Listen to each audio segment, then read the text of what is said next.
উৎসব এবং শিরকের সবচেয়ে বড় আয়োজন আল্লাহর জমিনে।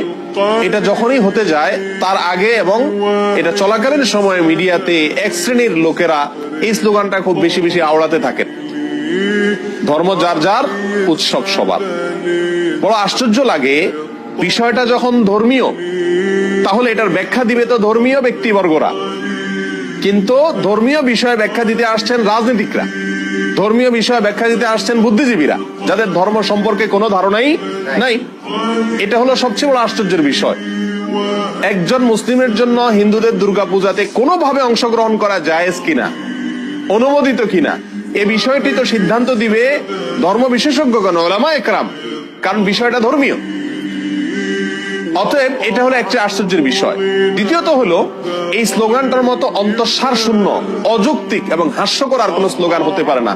এই স্লোগান যদি যৌক্তিক হতো, এটার যদি অন্তঃসার থাকতো, তাহলে তো এই স্লোগান মুসলমানদের ঈদের সময়, উৎসবের সময়ও আসতো।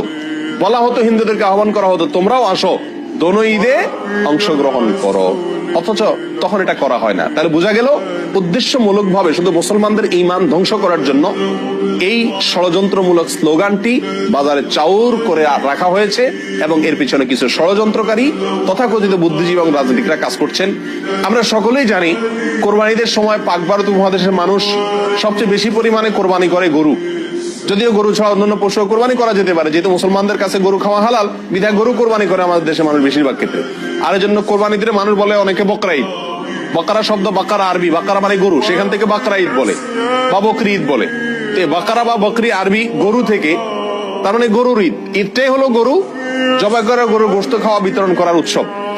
তাহলে সেই কোরবানির ঈদে যদি হিন্দু ধর্মের লোকদেরকে আহ্বান করা হয় যে তোমরা আসো, গরুর গোশত খাও, তাহলে এটা তাদের জন্য অপমানকর হবে কিনা, তাদের জন্য কষ্টের হবে কিনা? কারণ তারা গরুকে পবিত্র মনে করে, গরুকে মা মনে করে, গরুকে পূজা মনে করে। সেখানে গরুর গোশত খাইতে যদি আসতে বলা হয়, তার মাবুদের, সে যাকে ইবাদত করে, পূজা করে, তার গোশত খেতে তাকে যদি আহ্বান করা হয়, তাহলে এর চাইতে বড় অপমান আর কষ্টের কি হতে পারে?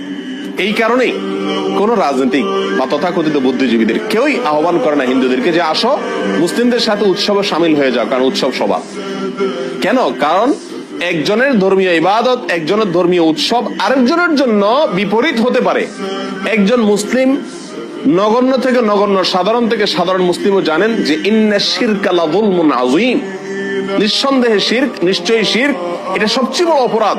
ইন্নাল্লাহা লা ইয়াগফিরু আন ইউশরাকা বিহি ওয়া ইয়াগফিরু মা দুনা যালিকা লিমান ইয়াশা। আল্লাহ সুবহানাহু ওয়া তাআলা তার সঙ্গে শিরক করলে এটা মাফ করেন না।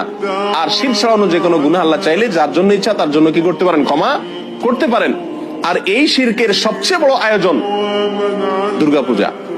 এই দুর্গাপূজার অনুষ্ঠান ভিন্ন ধর্মের লোকেরা করছে, হিন্দুরা করছে। একজন মুসলিম হিসেবে আমি তার তাড়াতাড়ি করতে দিতে পারি এতটুকু, কিন্তু তার সে উৎসবে আমি সামিল হওয়া, যোগদান করা, কোনোভাবে অংশগ্রহণ করা, একজন হিন্দুকে কোরবানির ঈদে, বকরা ঈদে গরুর গোশত খেতে আহ্বান করা বা বাধ্য করার মতোই, একই বিষয়, কোনো পার্থক্য নাই। হিন্দুদের যে ধর্মীয় অনুভূতির কথা চিন্তা করে কোরবানির ঈদে তাদেরকে গরুর গোশত খেতে আহ্বান করা হয় না, ঠিক একই চেতনা থেকে, একই চিন্তা থেকে, একই লজিক এবং যুক্তি থেকেই মুসলমানদেরকে দুর্গাপূজা বা হিন্দুদের এই সমস্ত পূজার মধ্যে সামিল হওয়ার জন্য আহ্বান করা উচিত নয়। অন্যায়, অন্যায্য, অযৌক্তিক এবং অন্তঃসার শূন্য আহ্বান এবং দাবি।